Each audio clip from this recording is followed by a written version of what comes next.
What's going on, guys? On today's Trophy Kid, we got a great show for you. We are going over the Final Four and National Championship game, a little NHL Playoff Preview series, and we got some Masters talk. So let's go.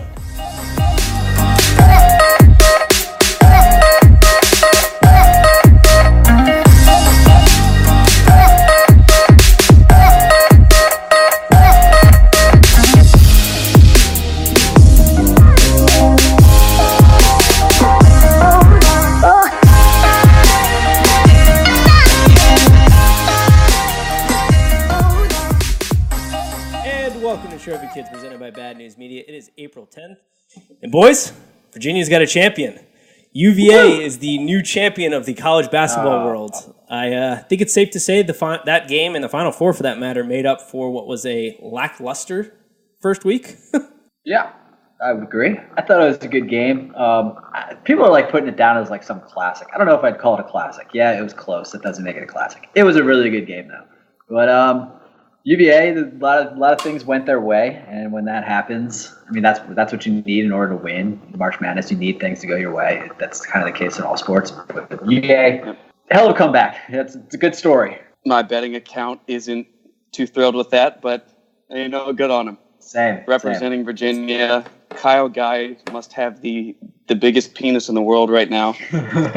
Don't know how he's containing it. Girlfriend, wife, whatever, must be holding it with two hands, just carrying it around in a fucking wheelbarrow. All day long. Yeah, I mean, the Virginia, how was it say? It was a surreal moment at halftime when they were just absolutely shitting on the game. I don't know if you saw that, but Kenny the Jet was not too pleased at the fact that we had two phenomenal defenses playing in efficient basketball, which is hilarious because the criticism against the NBA is there's no defense, and it's all offense. So that was a bit of a surreal moment. But yeah, Virginia played a hell of a game. Here's something crazy. I mean, first of all, Virginia is like the Bear Grylls of basketball teams right now because any game you put them in, any environment you put them in, they just found a way to survive, no matter how grim it looked. Just running through it, they were down 30-16 against Gardner-Webb with 6 minutes left in their first game. They were down 70-68 to Purdue with 3.7 seconds left in the Purdue game. They were down 61-57 with 9.9 seconds in the second to Auburn. And then they were down 68-65 with 14 seconds left in the second to beat Texas Tech last night. That was insane, the run they went on there towards the end of games. Yeah, and I mean, they had a lot of things go their way. And I mean, hindsight's always 20/20. And I probably wouldn't have thought about this in the game, but at the end of the game, when Ty Jerome is driving to the basket, why is Texas Tech collapsing on him? They're up by 3. I would, have a layup. Just stay on the guys in the arc. It's hard. It's hard. Your natural reaction in basketball is to react, to help, and to leave your man and to protect the rim. But all they have to do is let guys score there, and they inbound the ball, and they get fouled again, and it's the same thing over again. But hindsight's 20/20. Texas Tech made a lot of errors down the stretch there that allowed Virginia to capitalize. And DeAndre Hunter, don't know where that guy came from. Good God. I don't think I saw him miss.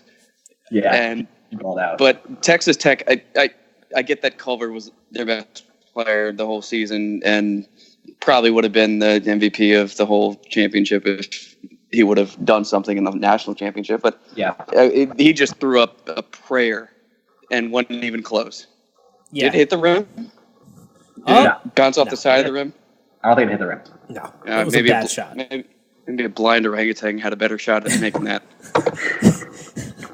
Yeah, that's what I was thinking. The same thing around the Texas Tech thing. I was like, hey, guys, maybe don't leave their best player, Hunter, wide open on the 3 when you're down or up by 3. I don't know. Maybe you shouldn't do that. Maybe guard him if you're going to jump off. But yeah, he hadn't missed a shot the whole second half, and you're just going to leave him wide open. Leave him wide open. That's Twice. Yeah. People have been shitting on UVA because of the calls, and yes, they did get calls, which, by the way, in the preview for this whole thing, I did mention that their officials would blow a ton of nonsense, and people would get big mad at them because NCAA officials are just garbage. But they still had to hit some key shots down the stretch to pull those games out. They did. And like you said, going back one more game, does Tony Bennett know he has timeouts? Does he think that only, the TV timeouts are all he gets? I mean, I mean, they're up by 10 with like 3 minutes left, and it's just Auburn scores. Auburn scores.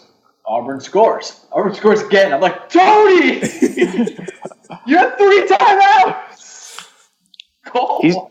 He's a spiritual man. He wanted God to take control. Yeah, he put the game in God's hands. Yeah. He's sitting on his little stool that he had on the sideline there. It's in God's hands, boys. Yeah, not the best move from him. I noticed that he always had timeouts at the end of the game. Virginia just played. They just survived, and it was an insane run. I would also say the last couple of weeks, first weekend, I got destroyed in picking. Mm-hmm. Last couple of games, I went on a tear. I hit the most insane parlay. I parlayed both unders in the Final Four, Virginia straight up, money line for Michigan State, and the spread. I couldn't believe it hit. You'll love to see it. Yeah, I killed it on Saturday as well. I did shitty yesterday, but I killed it on Saturday. Yeah. I killed it much better than I did shitty yesterday, so we're all right. Saturday was one of the greatest days for my betting account, and Monday was one of the worst days. Got rid of all of my winnings from Saturday. Well, that was like the first 10 minutes. We were like, well, we're all hitting this under. Then all of a sudden, the last 10 minutes of the first half, they go on a tear. That was the only bet I got right. I bet the over. Did you? Yeah, I hit over last minute. It was hard to bet the under, but I was like, And then I literally waited. I waited almost up at the tip, and I put in UVA minus. I think I got him at 1.5.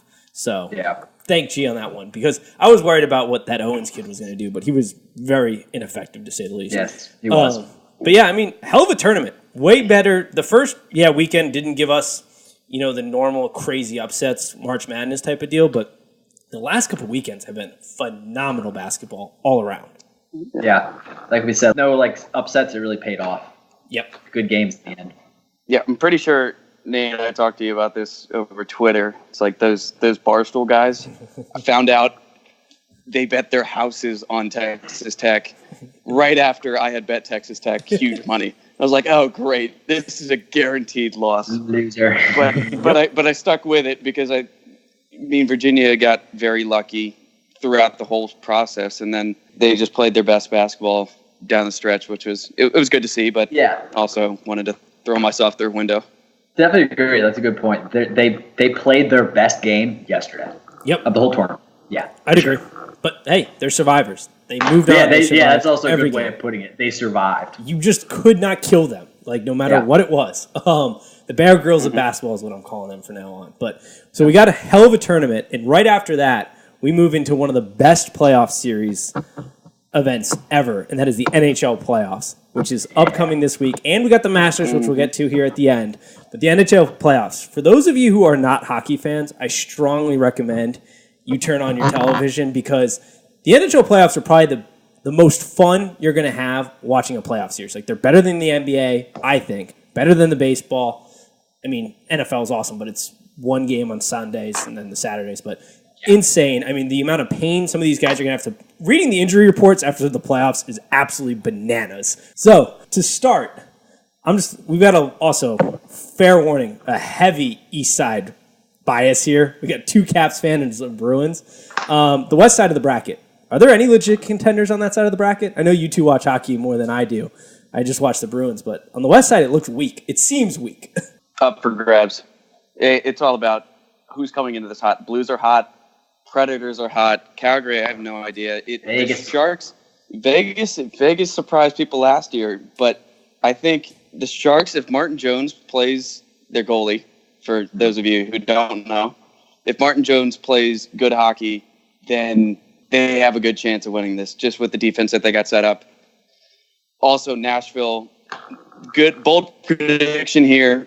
Pecorine, he's either going to be extremely hot or he's going to blow a low. So it all depends on his goaltending, whether they make it through or not. And the thing about the playoffs is it's so up in the air. You have no idea what's going to happen. The goalies could be hot. The goalies could be not. Their best player, Nikita Kucherov on the Tampa Bay Lightning, could be the worst player ever in the playoffs. But despite being the best regular season player, you never know. But the one thing that is sure is the Capitals will make it to the Stanley Cup Finals again. Yeah, I pretty much agree with all that. I think when I first think West, I always think of Nashville just because they're loaded with talent. They're always a team that's there. But I agree with that Evan said. Pekka Rinne is like really hot. I mean they're gonna win. But if he's not playing well, then they're fucked. But I mean, I like Vegas. Like I kind of do like Vegas still. Like they're going to the playoffs really hot. I like how they added Mark Stone to their forward group. Like I like Vegas, but it's weird though. This bracket in the West is like a lot of inexperienced teams that are like good seeds. It's kind of cool. So do we think? Let me phrase it this way. Do we think the West can produce a Stanley Cup champion? And we're going to get to the East side here. But do we think that they have the mettle to compete against the teams coming out of the East? Because I look at the teams on the East, and I just think the majority of those teams are better than everybody out on the West. And that might be insane to say, but that's my feeling, just as you're right, casual bystander. I think you're right. I would agree with that. I mean, if I had to bet on the East or the West, I think the East would be heavily favored. But I mean, the West. I mean, like the team like Nashville, they can beat anyone. Yeah. So they could do it. And the thing about it is that we've been shown that inexperienced teams, if the camaraderie is there, they do have a chance of winning the Stanley Cup. Vegas surprised everybody, but the camaraderie on that team was just a bunch of people that really hadn't gotten their shot in the NHL yet, just banding together and making a run for the ages. So you never know exactly what could happen with these inexperienced teams, but the majority of the time, the experienced players, the leaders those are the teams that are favored.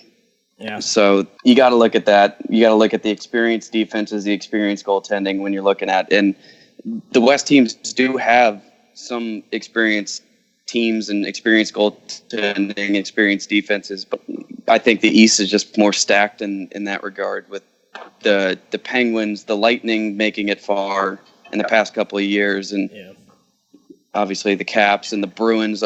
Bruins are experienced teams, so yeah, they are. Yeah, you kind of hit it. Like all it takes is one goalie to get a fire lit up under his ass, and you can do anything in the playoffs. Like that has been the case year after year. Like if one goalie gets hot, any team can end up winning it. But I think we're getting to the obvious point that the East is stacked, and so to transition there, who I would have to assume is the heavy favorite given the season they just had, the Tampa Bay Lightning, who are going up against Columbus. That offense is a goddamn freight train with what they've been able to do this season. I mean, it's historic numbers that they've been putting up. Stamkos, Point, Kucherov have combined for 312 points, which is the most since 2001 Penguins with Jágr and that whole crew. So I guess the first question is, have the Lightning, because last year my biggest takeaway from the Lightning were after the Bruins played them, which I'll get to the Bruins here in a moment with that series, but they were a team that is just lightning fast, ton of offense, but, and the Capitals hit it right on the head, if you're able to skate with them even just a little bit and are physical, you can kind of knock them off their lines and beat them down. Do the Lightning have enough pieces this year to finally make that run to the Stanley Cup, do we think? Oh, yeah, for sure. I mean, you don't stumble to 62 wins. No. So, yeah. They do, but, just quick thoughts here. I agree, you have to be really physical with them. That's the way to beat them, but, they are a stacked team. I will say, for once, they are actually, in my opinion, on the more difficult side of the bracket. Usually that's Cap side, but yeah, I think Evan could probably go into more detail. Yeah, the Lightning had everything they needed last year. Oh, yeah. They just ran into a fucking freight train in the Capitals. And mind you, they took them to 7 games, but they got destroyed that 7th game, which was good for us. Yeah, worked out well. But, yeah. the Lightning they would have beat Vegas, in my opinion. Oh, yeah. 100%. Yeah. It's just the Capitals had it all last year. Wow. And this year, Lightning, we have Vasilevsky, who, Vezina caliber goalie for people that aren't into hockey. That's the best goalie in the NHL for the year. They added a little on the defense side. They have a rookie defenseman, Eric Cernak, I think is his name. But they got some big defensemen. The only thing that could get them into trouble is just some aggressive team just not allowing Tampa Bay to use their assets to their full potential. Their assets are their speed, their shots, their playmaking abilities. And if you take away some of that, and you saw it last year with the Capitals were playing a physical game and taking away a lot of their assets. Like Nikita Kucherov had probably the worst series game in the Tampa. It all comes down to how the game planning goes, and the Lightning, you've got to see their whole operation throughout these 82 games, and teams are going to come into them with a plan, and it's going to be interesting to see how they combat that. So it's not like you're just playing a normal old regular season game. There's going to be some thought behind it. There's going to be a lot of playmaking matchups, and we'll see what happens. Yeah, I've to sort of slightly move on to what I think is going to be the most exciting series in the first round, and this is a little biased, but my Bruins versus the Maple Leafs here. That's a great series. I'm so excited. That's a great series. Awesome series. Old school rivalry. I mean, last year you had Marchand licking faces, went to 7 games, absolutely bananas. I think if the Bruins pull that out, they have a chance of beating the Lightning, but they cannot do what they did last year and go 7 games, because it was very painfully obvious later in that Lightning series that they just were gassed at one point and banged up. But this has got to be, I think, sorry Caps, Hurricanes there, but this has got to be, I think, the must-watch series of the first round on the East side. Yeah, I would agree. It's going to be awesome. I'm still probably going to take the Bruins. I mean, Toronto has so much talent up front, but they have so many defensive deficiencies that I think Boston's going to just kind of eat them apart. I hope it. I wanted to go 7, but I'm probably going to take Boston 5 or 6, honestly. But I think it'll be really good. I saw some idiot put the Maple Leafs winning the whole thing. Oh, come on. That doesn't happen. That doesn't happen. No, not only does it not happen, to concede in the March Madness bracket, making it to the Final Four. Not Tampa Bay, Toronto, they got nothing. They got Austin Matthews, granted, great player. Trondheim is pretty decent. Yeah. I'm not thrilled they added that piece this year. Yeah, so that's an addition. There is just no way that, granted, they might play some good hockey, but if they make it past, they're going to run into the Lightning, and then the Lightning are just going to steamroll them. And as for no offense to taking on that Caps Canes thing, Nate, that'll be over in an easy 4 games. I would hope. I was just going to say, didn't we sweep the Canes? Yeah, we in the regular season. Yeah, we've been 4 straight already. Yeah. Yeah, but now we got to go into 5 straight. I mean, you're starting to think we're gonna drop one eventually here. Yeah, it's hard to beat a team that consistently. As long as Barstool doesn't bet on the Caps, I think we're good. Yeah, one final thought before we move on to your Caps there. That Marchand, Bergeron, Pastrnak line is all I need for that Maple Leaf series. Like, they are playing insane. I mean, all the lines are looking good coming into this, but that line just plays unreal hockey. So I think Bruins take the Leafs and they move on to the Lightning. Now, to get on to your Caps, how are you feeling about, as it seems very obvious, about your side of the bracket? It seems a little weak for you guys to be making it to the semifinals there. So, obviously, we're going to play the Penguins in the second round like we normally do every fucking year. It might as well. Well, anyway, Groundhog Day, Bill Murray, great movie. Put the Caps and the Penguins in the semifinal matchup for the Eastern Conference Finals. Just put them there, and then let the winner of that play the Lightning, because this is just the easiest prediction for an Eastern Conference bracket you'll ever see. And hopefully the demons have been exorcised, and we don't have to go down this fucking road again where I curse the Penguins for 7 days straight after.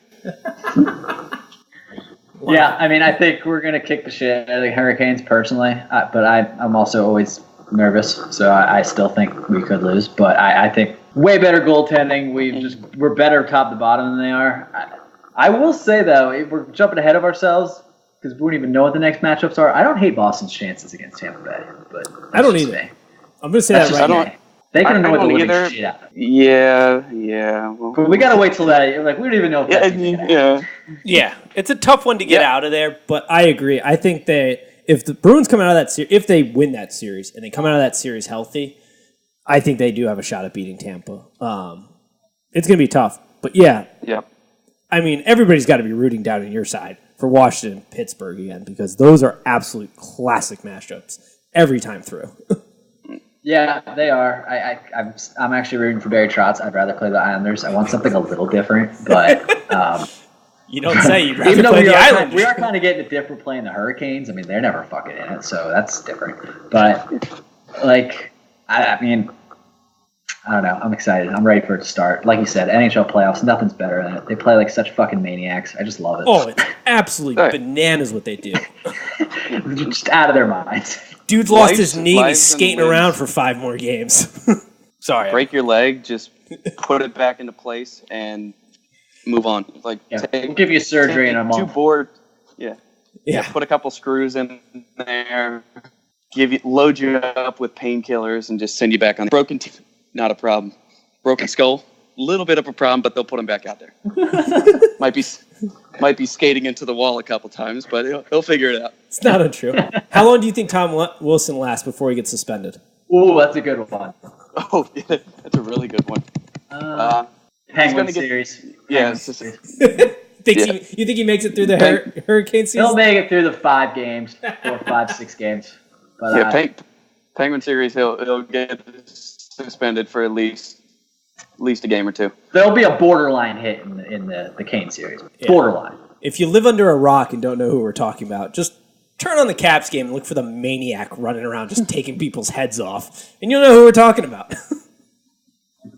Yeah, he scores like 2 now, though. It's like one of those Southern bull riding things where they just release the bull and there's a bunch of people running around in the dirt field trying to avoid getting hit by the bull. Just avoiding Tom Wilson. Yep.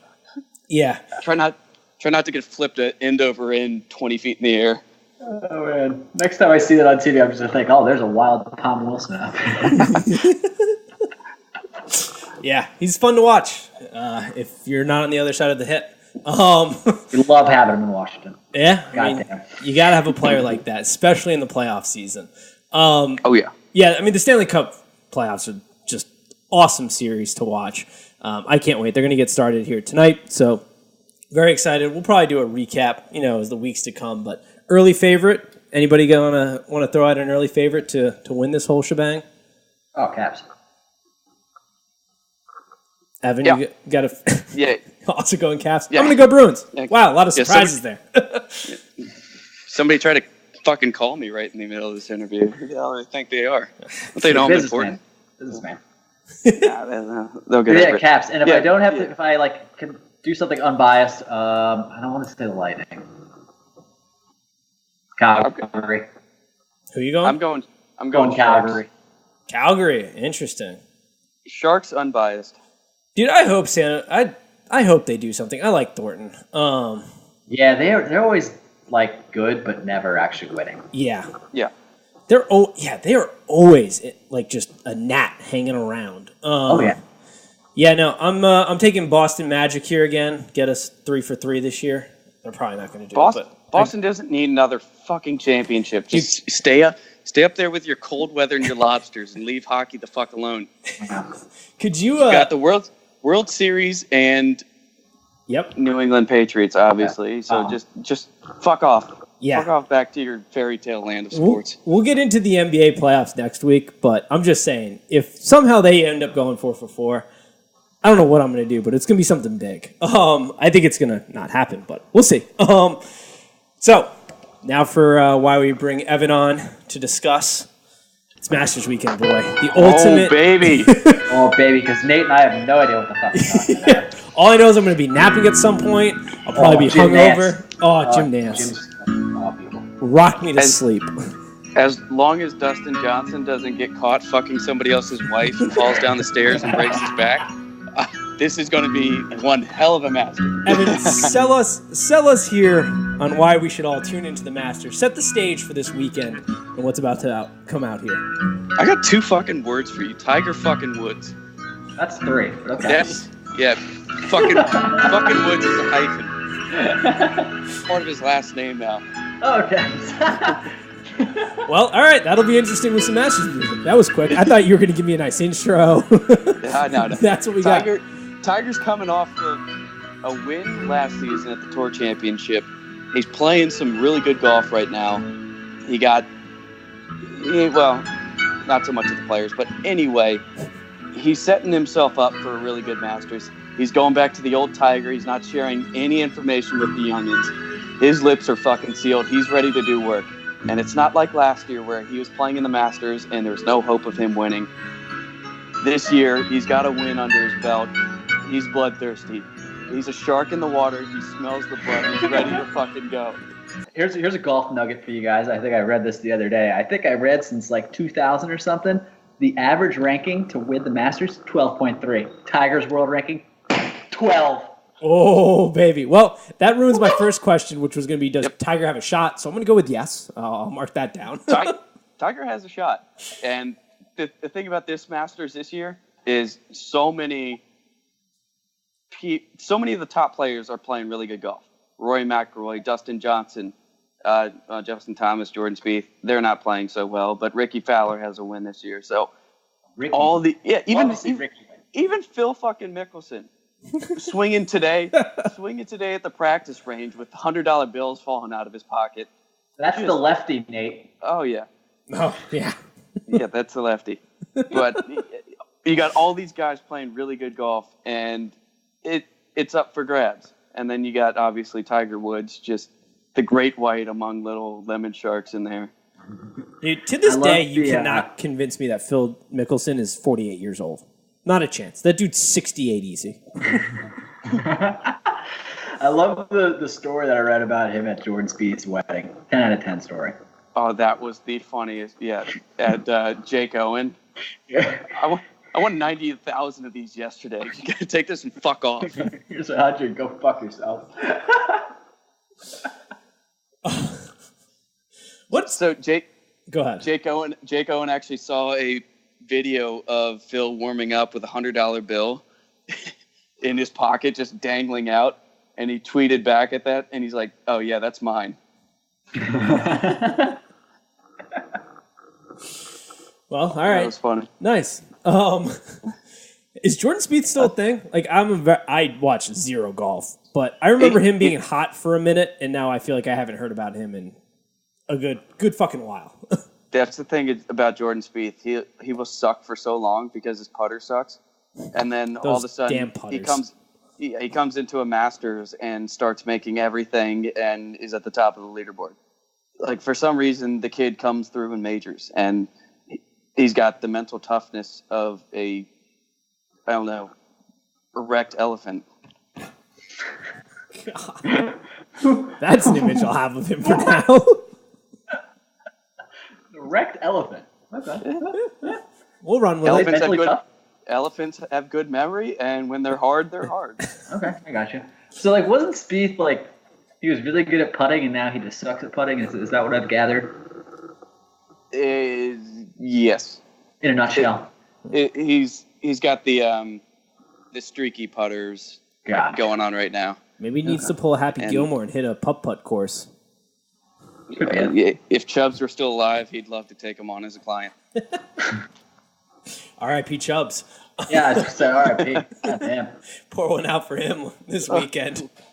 Chubbs, he loves, this is like his favorite week. Oh. Yeah, but I will say this: if Patrick Reed and or Sergio Garcia win another Masters, you guys won't see me again. I'm hurling myself off the La Jolla cliffs, dude, swan diving 200 feet down onto a bed of rocks. If Sergio wins again, I think he'll die too.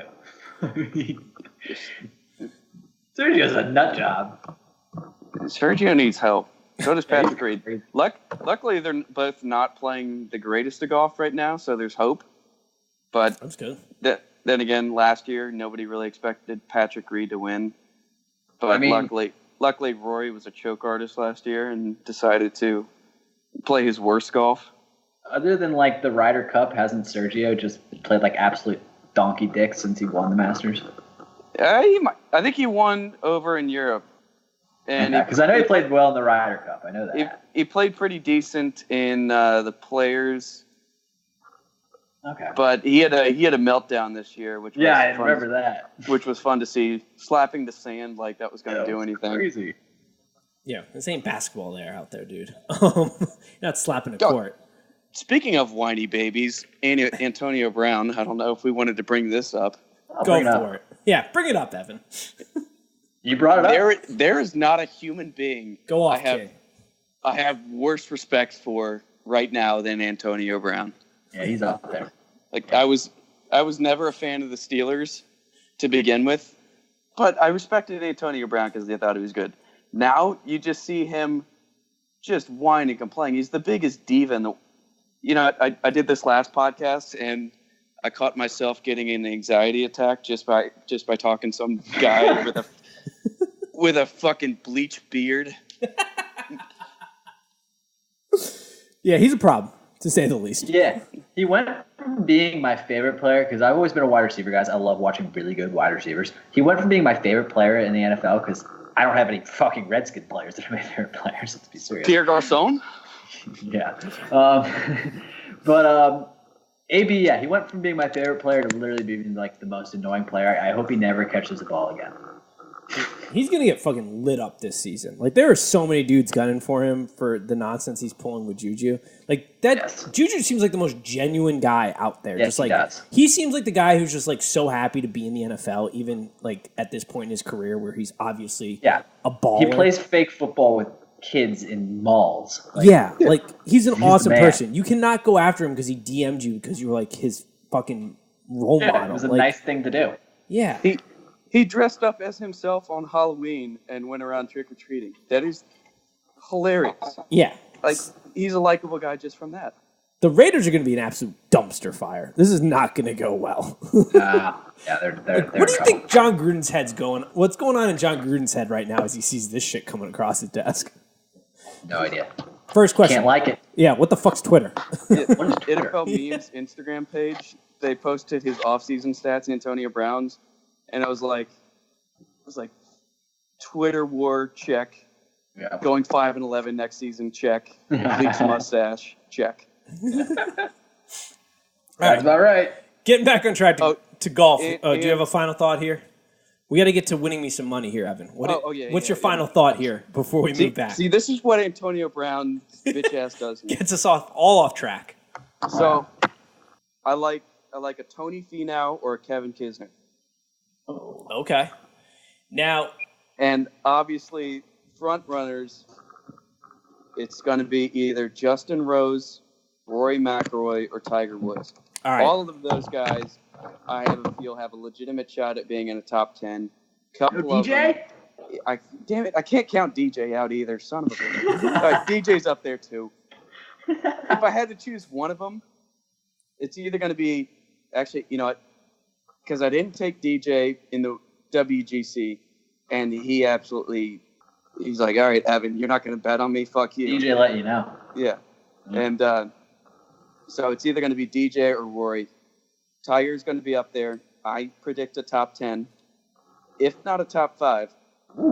But I don't think he's going to win. His putter's been too inconsistent this year. You saw it at the Players. If his putter was there, I didn't see it. I'll take your word for it. I might have missed that one as well. Missed it right on the calendar. Had it written down right there. Did that cut out again? No, I said I didn't see his putting, but I'll take your word for it. Oh. No, keep going. Yeah, okay. I know we're talking a lot about putters and big sticks here, and I know Tiger is very good with his, as we've seen in the past. Yes, it gets around. Yeah. Oh, yeah. Shout out Perkins.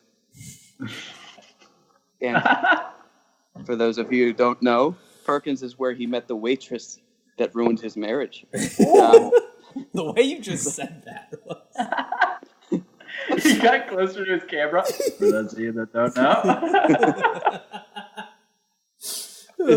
That secret's just for the adults listening. Earmuff kids. But yeah. Next time we're just gonna have to put a warning every time I say something. No, but if his flat stick, the putter gets hot, he's got a good chance. But it's just been too inconsistent this season for him to. And with Augusta's greens, they're going to be rolling really fast. A lot of complex breaks. The only thing he's got on his side is he's played the course since he was 17 or something like that, 16. And he knows them very well. He's won there, so he knows the greens, he knows the breaks. But it's just all. What does he have, 2? I'm sorry? 2 Masters? No, he's 4. Oh, jeez. Yeah, 4. 97, 2000, 2001, and 2004, 2005. 2005. Jesus, time to win another one. Good Lord. Yeah. Yeah, no, he's due. He's overdue. And he's got the taste of blood from that one victory, and he said he's ready to win again. No, he said earlier that it's not that he wants to win, he needs to win. I like that mentality. Yeah. The old winner's the mentality. old Tiger, It's a killer's mentality. Yeah, absolutely. The Tiger of old might be back. Like we saw Tiger at the Players, like making a mockery of the 17th hole. Like Kevin Na, did you see that? Trying to follow his putt into the hole, and he kind of like grabbed it right as it was going in. I do remember hearing about that. Yeah, and he kind of copied Kevin Na as this whole thing. He's like, the old Tiger would never have done that. But it was good to see him goofing around on the course, not taking golf too seriously. But I think he's going to take golf seriously again, and he's going to do everything he can to win this tournament. All right. But Kevin Kisner, Tony Finau, dark horses, Rory McIlroy, Dustin Johnson. Give me. You heard it here first. Not from Barstool, so you know it's legit. Here's the thing I love about the Masters is from a betting perspective, you can win some legit money just from naming a guy in like the top 5. So give me like a guy or two that I could pick to finish in the top 5 because they're all plus like 200 and above. Who would you say? Fantastic. Yeah, like Roy's the favorite right now. He's plus 130. Tiger's 260. Oh. Phil's plus 650. Kuchar plus 750. So much cash So to give get me- thrown around. Bet it all. I'm just giving examples. Give me like a guy or two to put in there, maybe top 5 finish. Rose. Justin Rose. I got no pen. All right. It's not like you don't have my number. This is also true. This is fair. All right. Justin Rose, I think top 5. If He's not, plus at 250. least a top 10. At least a top 10 finish. All right. Let's do it. And Rory, same boat. I think he's almost a lock for a top 5 finish. Perfect. All right. And if you got to take a guess, who do you think wins this whole bad boy? Not holding you to this from a gambling perspective, because I'm definitely not. Maybe I'll put a little on the winner. But who would you say has got the best shot coming in this weekend to win? I'm absolutely going to put money on this winner.